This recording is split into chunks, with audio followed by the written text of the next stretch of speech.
അപ്പോൾ എല്ലാവർക്കും നമസ്കാരം. സ്റ്റീഗൻ ഐസൻ്റെ മറ്റൊരു വീഡിയോയിലേക്ക് സ്വാഗതം. അപ്പോൾ ചാനൽ ഇതുവരെ സബ്സ്ക്രൈബ് ചെയ്യാത്തതുകൊണ്ട് സബ്സ്ക്രൈബ് ചെയ്യുക, നമ്മുടെ ബെല്ലൈക്കണും പ്രസ് ചെയ്യുക. അപ്പോൾ ഇന്നത്തെ ഈ വീഡിയോ നമ്മൾ പ്ലാൻ ചെയ്ത് അങ്ങനെ ഒരു സമയത്ത് വീഡിയോ എടുക്കുന്നതല്ല. എല്ലാവരും തംബ്നെയിൽ കണ്ട പോലെ മൊത്തത്തിൽ മാറിയിട്ടുണ്ട്. അപ്പോൾ ഞങ്ങളിത് വേറൊരു പരിപാടിയായിട്ട് പോകുന്നതിൻ്റെ ഇടയ്ക്ക് ഞങ്ങൾ റോക്ക്വുഡ് കൺസർവേഷൻ ഏരിയയിൽ ഒരു സ്ഥലത്ത് വെറുതെ ഇങ്ങനെ വീഡിയോ ചെയ്യുന്നതാണ്. ഇച്ചിരി ഇമ്പോർട്ടൻ്റ് ആണെന്ന് തോന്നി, അതുകൊണ്ടാണ്. അതിൻ്റെ സംഭവം എന്ന് വെച്ചാൽ പുതിയ റൂൾ ഇതാണ്. നമ്മൾ അടുത്ത ഇടയ്ക്ക് പറഞ്ഞായിരുന്നു നമ്മുടെ IELTS-ഉമായിട്ട് ബന്ധപ്പെട്ട് ചെറിയൊരു അപ്ഡേഷൻ വന്നിട്ടുണ്ട്. IELTS, LS, LPIP, PT അതുപോലുള്ള സാധനങ്ങൾ. അപ്പോൾ അതുമായിട്ട് ബന്ധപ്പെട്ട് ചെറിയൊരു അപ്ഡേഷൻ വന്നത്, അവർ മാൻഡേറ്ററി ആക്കി നമുക്ക് വർക്ക് പെർമിറ്റ് വേണമെങ്കിൽ IRCC പറഞ്ഞിട്ടുണ്ട്. ഇനി തൊട്ട് വർക്ക് പെർമിറ്റ് നമ്പർ 1 തൊട്ട് വർക്ക് പെർമിറ്റിന് അപ്ലൈ ചെയ്യുന്നവർ അതിന് മുന്നേ ആയിട്ടുള്ള ഒരു IELTS-ൻ്റെ ഒരു സർട്ടിഫിക്കറ്റ്, IELTS അല്ലെങ്കിൽ ഏതാണോ ആ ലാംഗ്വേജ് ടെസ്റ്റിൻ്റെ ചെയ്ത് അതിൻ്റെ ഒരു സർട്ടിഫിക്കറ്റ് സബ്മിറ്റ് ചെയ്യണം. ഒരു CLB Band 5 വരുന്ന പോലെ. നോർമലി കോളേജസിൽ നിന്ന് പഠിച്ചിറങ്ങുന്നത് കൂടുതൽ നമ്മൾ ഇന്ത്യൻസ് വരുന്നത് കോളേജിലായിരിക്കും. യൂണിവേഴ്സിറ്റി വരുന്നവർ കുറവാണ്, ഉണ്ട്, ഇല്ലെന്നല്ല, കുറവാണ്. ഓക്കെ, അപ്പോൾ അതിലുപരിയായിട്ട് നമ്മൾ അന്ന് നോക്കിയിരുന്നായിരുന്നു ഇനി തൊട്ട് അതിൻ്റെ കൂടെ തന്നെ നമ്മുടെ വർക്ക് പെർമിറ്റിന് അപ്ലൈ ചെയ്യുന്നതിന് മുന്നേ ആയിട്ട് ഷോർട്ട് ലിസ്റ്റഡ് ആയിട്ടുള്ള ലോങ് ടേം പരിപാടി, അതായത് അങ്ങനെയുള്ള ഇവിടുത്തെ ജോലിക്ക് ആവശ്യമായിട്ടുള്ള കോഴ്സുകൾ പഠിച്ചാലേ വർക്ക് പെർമിറ്റ് തരുള്ളൂ. എന്നാൽ അത് ഏതൊക്കെയാണ് എന്നുള്ളൊരു സാധനം അവരന്ന് പറഞ്ഞിട്ടില്ലായിരുന്നു. അപ്പോൾ ഇന്ന് സെയിം ഇത് തന്നെ നവംബർ 1, 2024 തൊട്ട് സ്റ്റഡി പെർമിറ്റിന് അപ്ലൈ ചെയ്യുന്നവർക്ക് അവരിപ്പോൾ 1 വർഷമോ 2 വർഷമോ കഴിഞ്ഞായിരിക്കും അവർ വർക്ക് പെർമിറ്റിന് അപ്ലൈ ചെയ്യുന്നത്. അപ്പോൾ അപ്ലൈ ചെയ്യുമ്പോൾ ഈ IELTS-ൻ്റെ കൂടെ തന്നെ അവർ പഠിച്ചത് ഈ ഷോർട്ട് ലിസ്റ്റ് ആയിട്ടുള്ള ലോങ് ടേം കോഴ്സിലായിരിക്കണം. അപ്പം അതിൻ്റെ സംഭവം ഇതിപ്പോൾ ഒരു 2 തരം തിരിക്കുവാണെങ്കിൽ, ഇപ്പം ആദ്യം തന്നെ പറയാം, നിലവിലുള്ളവർക്ക് പ്രശ്നമില്ല. നിലവിലുള്ളവർക്ക് സ്റ്റിൽ IELTS-ൻ്റെ പുതിയ റൂള് വന്നതുണ്ട്, ലാംഗ്വേജിൻ്റെ പുതിയ റൂളുണ്ട്. അതല്ലാതെ വേറൊന്നും അവർ ചെയ്യേണ്ട കാര്യമില്ല. ഇപ്പോൾ ഇവിടെ ഉള്ളവർക്ക്, അല്ലെങ്കിൽ നവംബർ 1 മുന്നേ വരെ അപ്ലൈ ചെയ്യാനിരിക്കുന്നവർക്ക്, നാളെ അപ്ലൈ ചെയ്യുന്നവർക്കും കുഴപ്പമില്ല. പക്ഷേ നവംബർ 1 കഴിഞ്ഞാൽ അപ്ലൈ ചെയ്യുന്നതെങ്കിൽ, ഇപ്പോൾ യൂണിവേഴ്സിറ്റിക്കാർക്കാണെങ്കിൽ ഈ പ്രശ്നമില്ല. കാരണം യൂണിവേഴ്സിറ്റി കുറച്ചുകൂടി ഒരു ക്വാളിറ്റി ആയിട്ടുള്ള ഒരു സംഭവമാണ്, ഫീസ് കൂടുതലാണ് എന്നുള്ളൊരു കൺസെപ്റ്റാണ്. അതേസമയം കോളേജുകളിലാണ് അപ്ലൈ ചെയ്യുന്നതെങ്കിൽ ഇനി തൊട്ട് ഒരു 5 ഇതാണ് വന്നേക്കുന്നത്. അപ്പോൾ പുതിയതായിട്ട് വന്ന ക്രൈറ്റീരിയ പ്രകാരം ഒരു 5 പ്ലാറ്റ്ഫോമുകളാണ് നമുക്കുള്ളത്, അല്ലെങ്കിൽ ഒരു 5 ഫീൽഡാണുള്ളത്. അതിനകത്ത് ട്രാൻസ്പോർട്ടേഷനുണ്ട്, അഗ്രികൾച്ചറുണ്ട്, അതുപോലെ തന്നെ STEM ഉണ്ട്. STEM-ൽ സയൻസ്, മാത്ത്, അങ്ങനത്തെ കുറച്ച് കാര്യങ്ങൾ IT റിലേറ്റഡ് ആയിട്ടുള്ളത് വരും. പിന്നെയുള്ളത് നമ്മുടെ ഹെൽത്ത് കെയർ ഉണ്ട്. പിന്നെ ഒരെണ്ണോടാണ് നമ്മുടെ ട്രേഡ് ഉണ്ട്. അപ്പോൾ ഈ ഒരു 5 വിഭാഗത്തിൽപ്പെട്ടതിൽ ഏതാണ്ട് 996ഓളം ടൈറ്റിലുകളാണ് വരുന്നത്. അപ്പോൾ നമുക്ക് പ്രധാനമായിട്ടുള്ള പ്രശ്നം പറ്റുന്ന എവിടെയാണെന്ന് വെച്ചാൽ കൊമേഴ്സ്. ഇപ്പോൾ ഞാൻ പോലും കൊമേഴ്സാണ്. അപ്പോൾ ഈ കൊമേഴ്സ് ഫീൽഡിലുള്ളവർക്ക് ഇനിയിപ്പോൾ ഇവിടെ ഒരു PG ചെയ്ത് കഴിഞ്ഞാൽ, അല്ലെങ്കിൽ ഒരു PG ഡിപ്ലോമ ചെയ്ത് കഴിഞ്ഞാൽ വർക്ക് പെർമിറ്റിന് അപ്ലൈ ചെയ്യാൻ പറ്റില്ല, പുതിയതായിട്ട് വരുന്നവർക്ക്. അപ്പം ഈ റൂള് ക്ലിയർ ആക്കി പറഞ്ഞാൽ ഇത്രയേ ഉള്ളൂ. നവംബർ 1 ശേഷം ആരൊക്കെയാണോ പുതിയതായിട്ട് അപ്ലൈ ചെയ്യുന്നത്, അത് യൂണിവേഴ്സിറ്റിയിലല്ലെങ്കിൽ അവർക്ക് ഈ നിയമം ബാധകമാണ്.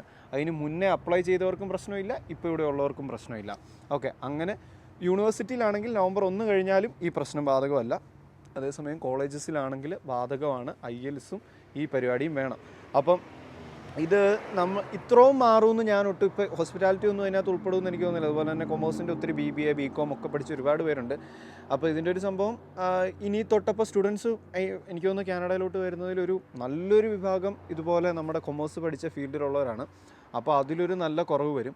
അപ്പോൾ നിങ്ങളിപ്പോൾ, എനിക്കറിയില്ല, ഇപ്പോൾ ഫീസൊക്കെ അടച്ചിട്ട് ആണ് നമ്മൾ നോർമലി ഇപ്പം വിസയ്ക്ക് വെക്കുന്നത്. അപ്പോൾ ഓൾറെഡി ഫീസ് അടച്ചവർ നവംബർ 1 മുന്നേ, അല്ലെങ്കിൽ ഫീസ് അടയ്ക്കാനിരിക്കുന്നവർ വെക്കുവാണെങ്കിൽ എത്രയും പെട്ടെന്ന് നമ്മൾ ഇതിന് വിസയ്ക്ക് വെക്കണം, അല്ലെങ്കിൽ നിങ്ങൾ അതിനകത്ത് ഉൾപ്പെട്ടു പോവില്ല. അപ്പോൾ ഇത് രണ്ടുമാണ് ഇപ്പോൾ മാൻഡേറ്ററി ആയിട്ട് വന്നിട്ടുള്ള ക്രൈറ്റീരിയ. അപ്പോൾ ഇതുമായിട്ട് ബന്ധപ്പെട്ട് നിങ്ങൾക്ക് എന്തെങ്കിലും അറിയണമെങ്കിൽ, അതായത് നിങ്ങൾക്ക് കുറച്ചുകൂടി ഒരു വാലിഡിറ്റി വേണം, നിങ്ങൾ പലരും യൂട്യൂബേഴ്സും അവരൊക്കെ പറയുന്നത് കണ്ടിട്ടത്ര വിശ്വാസയോഗ്യമല്ലാത്ത പോലെയോ അല്ലെങ്കിൽ സംശയങ്ങളോ എന്തെങ്കിലും ഉണ്ടെങ്കിൽ കൃത്യം IRCC-യിൽ ഇതിൻ്റെ ഡീറ്റെയിൽസ് ഉണ്ട്. അപ്പോൾ അതിനകത്ത് കൃത്യമായിട്ട് പറയുന്നുണ്ട്, ബിഫോർ അപ്ലൈ ചെയ്തവരും ആഫ്റ്റർ, അതായത് നവംബർ 1 ബിഫോറും ആഫ്റ്ററും അപ്ലൈ ചെയ്തവരിൽ university, other than university, colleges, ഇവിടെ എല്ലാം ബാച്ചിലേഴ്സ് ചെയ്യുന്നവർക്ക്, അപ്പോൾ ഇതിൻ്റെ എല്ലാം കാര്യങ്ങൾ കൃത്യമായിട്ടുണ്ട്. അപ്പോൾ ഇതൊക്കെയാണ് ഇതിൻ്റെ ഒരു ക്രൈറ്റീരിയ. പിന്നെ ആകെ നമ്മൾ ഓർത്തുകൊണ്ടിരുന്നത് ഈ ഒരു പരിപാടിക്ക് ആകെ IELTS-ൻ്റെ കുറച്ച് ചിലവ് വരുന്നു, ആ ചിലവാകുന്നു, അതേ ഉള്ളൂ ഇനി തൊട്ട് വർക്ക് പെർമിറ്റിനുള്ളൊരു ടഫായിട്ടുള്ളൊരു പരിപാടിയിൽ. പക്ഷേ ഇനി അതല്ല, ഇനി എന്തായാലും കൃത്യമായിട്ട് നിങ്ങൾ ഇതുപോലെ ഒന്ന് നോക്കി കണ്ട് പ്ലാൻ ചെയ്തേ വരാവുള്ളൂ. അതുപോലെ തന്നെ നിങ്ങളിനി ഒരു കോഴ്സ് ഇവിടെ പ്ലാൻ ചെയ്യുമ്പോൾ ഏതൊക്കെയാണ് ഇതിനകത്ത് ഉൾപ്പെടുന്നത്, എത്രയൊക്കെയാണ് ഈ ടൈറ്റിലുകൾ വരുന്നത്, അതെല്ലാം റെഫർ ചെയ്യുക. നിങ്ങൾക്ക് ഏതാണ് പറ്റുന്നതെന്ന് നോക്കുക, അങ്ങനെ ഉറപ്പാക്കിയിട്ട് ഇത് ചെയ്യാവുള്ളൂ. അല്ലെങ്കിൽ നമ്മൾ ഇത് അപ്ലൈ ചെയ്ത് അല്ലെങ്കിൽ ഫീസിനായിട്ട് പോകുന്ന പൈസ നമ്മുടെ പോകും. പിന്നെ ഇവിടെ നമുക്ക് ഇനീഷ്യലി പ്രശ്നമില്ല, നമ്മൾ ഇവിടെ വരുന്നതിനും പ്രശ്നമില്ല, ഒന്നുമില്ല. ലാസ്റ്റ് വർക്ക് പെർമിറ്റിന് അപ്ലൈ ചെയ്യുമ്പോഴേ ഇതല്ലായിരുന്നല്ലോ എന്നുള്ള പരിപാടി വരുള്ളൂ. അപ്പോൾ വളരെ ശ്രദ്ധിച്ച് വേണം ഇനി കാര്യങ്ങൾ ചെയ്യാൻ.